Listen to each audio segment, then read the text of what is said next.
Obrigado, Sr. Secretário de Estado.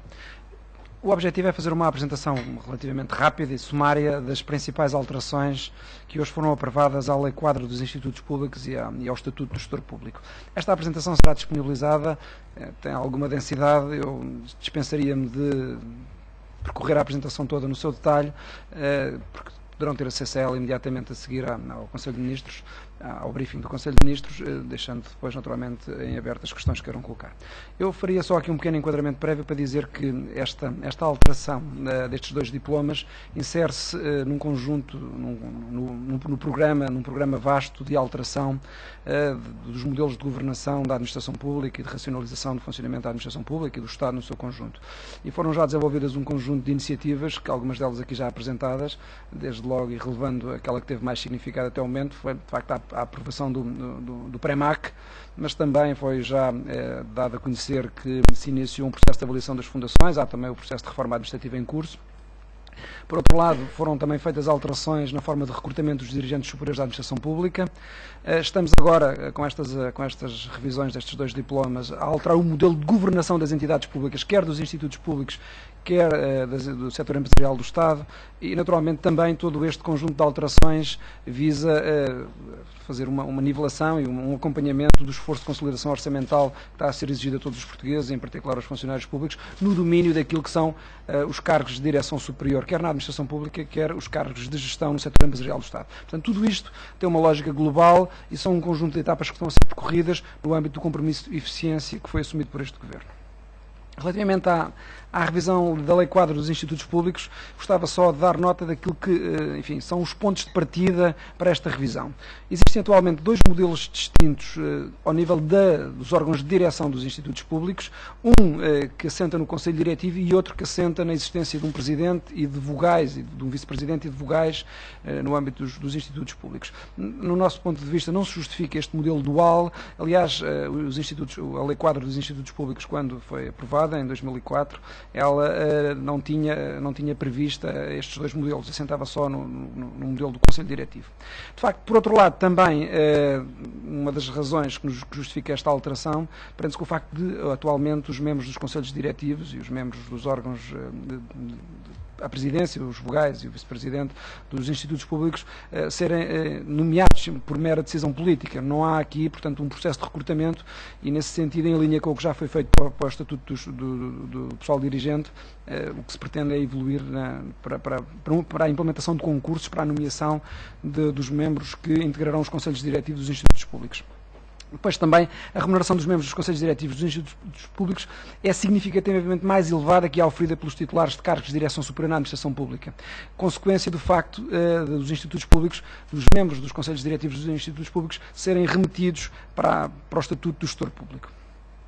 E, aliás, há incoerência de remunerações no âmbito dos Conselhos Diretivos com aquilo que se aplica aos trabalhadores dos institutos públicos. Porque os trabalhadores dos institutos públicos, hoje, são trabalhadores a quem se aplica as regras de remuneração da administração pública. O mesmo não se passa com os Conselhos Diretivos.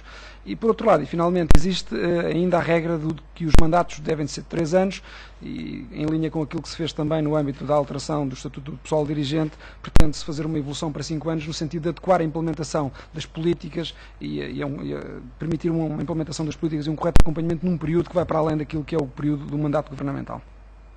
E, portanto, as principais alterações na Lei Quadro dos Institutos Públicos, em linha com aquilo que disse anteriormente, são as seguintes. Institui-se o Conselho Diretivo como modelo único de organização dos respectivos Conselhos de Direção, dos órgãos de gestão.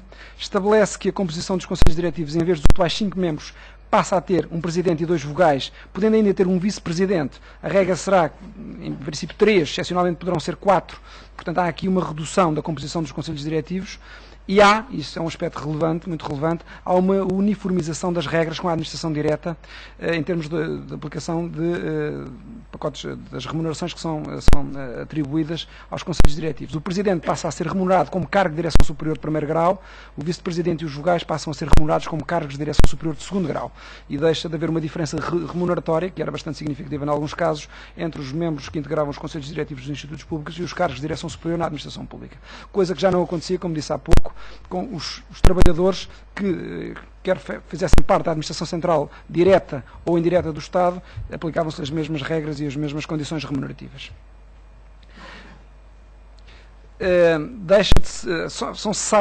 há uma cessação das regalias e benefícios decorrentes da aplicação subsidiária do Estatuto do Gestor Público, que aliás, como disse há pouco, e passa a existir a obrigatoriedade de as nomeações serem precedidas de um concurso e o mandato passa a ter a duração de 5 anos.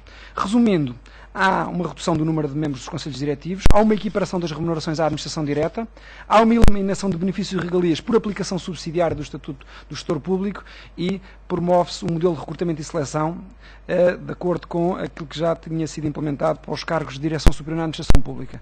Portanto, fazendo aqui uma intervenção, passando a haver uma intervenção da Comissão de Recrutamento e Seleção para a Administração Pública para a seleção e recrutamento destes gestores, que no fundo são gestores de institutos públicos e, portanto, estão inseridos na Administração Central do Estado, ainda que a Administração Indireta. Estas são as principais alterações que ocorreram ao nível da revisão do Estatuto da Lei Quadro dos Institutos Públicos.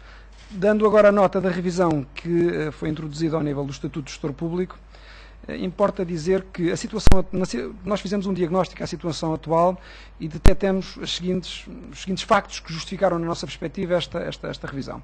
Há uma incoerência nas remunerações oferidas pelos gestores públicos. De facto, fizemos uma análise exaustiva, detalhada das remunerações que hoje são atribuídas aos gestores públicos e verificamos que há uma grande incoerência. Não se consegue perceber os critérios e as razões que justificam esta diferenciação que existe. Não há, segundo podemos perceber, não há uma ponderação do elemento de concorrência na fixação das remunerações. Poderá ser atribuída uma remuneração de um determinado montante a um Conselho de Administração de uma empresa do setor empresarial do Estado, que está em concorrência, inferior, por exemplo, a uma remuneração que é atribuída a um Conselho de Administração de uma empresa que não está em concorrência, e não há aqui, de facto, a ponderação deste fator que é para nós importante. E há, por outro lado, também alguma opacidade no processo de fixação de remunerações dos gestores públicos. Não se percebe exatamente os critérios, não se consegue reunir a informação que justifique as decisões que foram tomadas no âmbito da fixação daquelas remunerações. Não se percebe os racionais que estão por trás da fixação de cada remuneração. Com certeza eles existirão, mas não são transparentes e não estão disponíveis para poderem ser, enfim, escrutinados. Há uma desvalorização da gestão por objetivos e da orientação para resultados na fixação dos critérios de remuneração e também nos parece que há uma inadequação da proporcionalidade entre a remuneração e os prémios de gestão que são atribuídos. Portanto, em alguns casos, os prémios de gestão podem ser muitíssimo superiores às remunerações que são atribuídas e, portanto, não há aqui um critério que nos permita perceber a racionalidade também desta proporcionalidade ou desta falta de proporcionalidade que, no nosso entendimento, existe. Os gestores públicos são nomeados sem qualquer avaliação independente do currículo e do perfil dos mesmos. Há um conjunto de benefícios e privilégios que, na nossa perspectiva, são injustificados, incluindo cláusulas indemnizatórias excepcionais. Há uma injustificada possibilidade, considera-se que há, e isso na nossa perspectiva existe na nossa perspectiva é injustificado, a possibilidade de acumular remunerações pelo exercício de funções de gestor público em várias entidades. E há uma injustificada possibilidade de acumulação de benefícios complementares de reforma pelo exercício da função de gestor público com o exercício efetivo da função de gestor público. E isso hoje, como sabem, é permitido a acumulação da remuneração de gestor e dos complementos de reforma existentes até 1/3, podendo ser feita a opção por um ou por outro.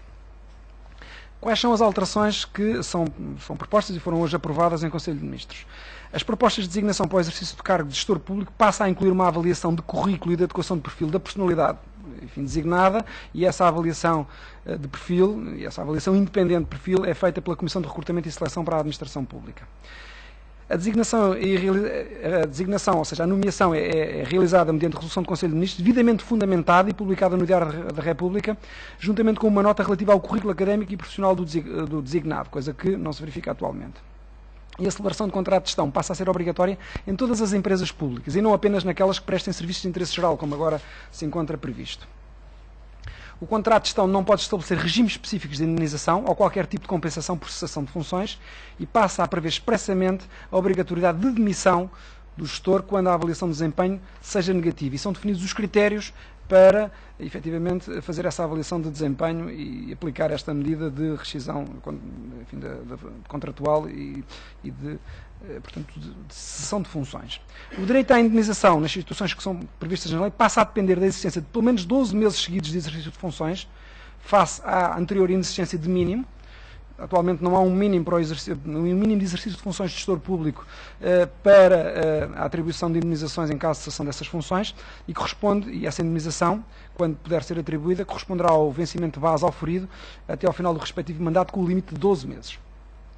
A acumulação de funções executivas com atividades exercidas por inerência, participação em conselhos consultivos, comissões de fiscalização ou outros organismos colegiais, deixa de conferir direito a qualquer remuneração, benefício ou regalia.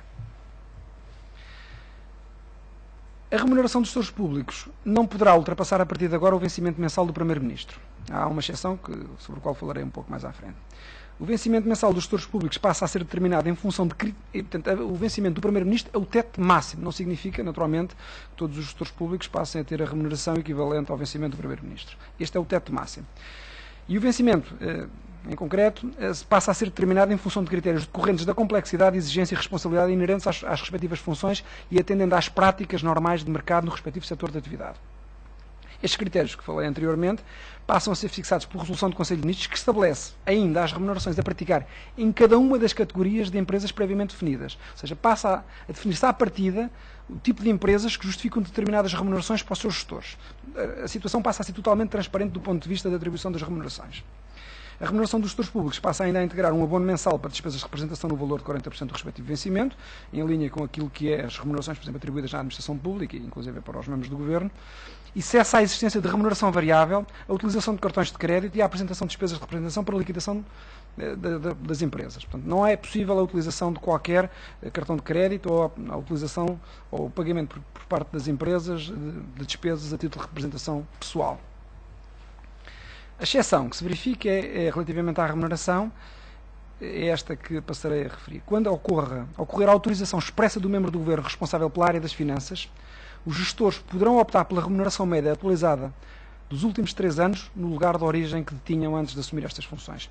Apenas quando se trata de empresas com atividade mercantil, ou seja, que transacionem bens e serviços que sejam transacionados ao valor de mercado, ou seja, tenham valor de mercado, e empresas que estejam em regime de concorrência de mercado. Também isto poderá e deverá ficar esclarecido na resolução que vai definir os setores de atividade para os quais são determinados os níveis remuneratórios.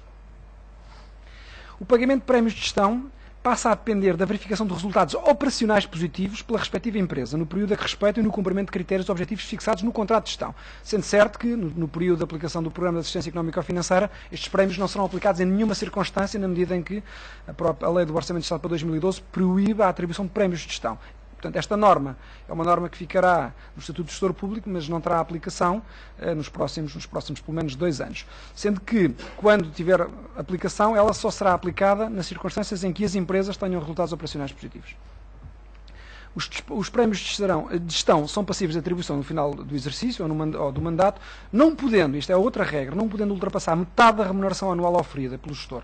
Como disse, isto só se aplicará quando for ultrapassado o programa ou quando já não estivermos ao abrigo do Programa de Assistência Económica e Financeira em que estamos atualmente. Como disse há pouco, não é permitida a utilização de cartões de crédito e outros instrumentos de pagamento por gestores públicos para a realização de despesas ao serviço da empresa e não é permitido o reembolso a gestores públicos de qualquer despesa que caia no âmbito ou no conceito de despesas de representação pessoal.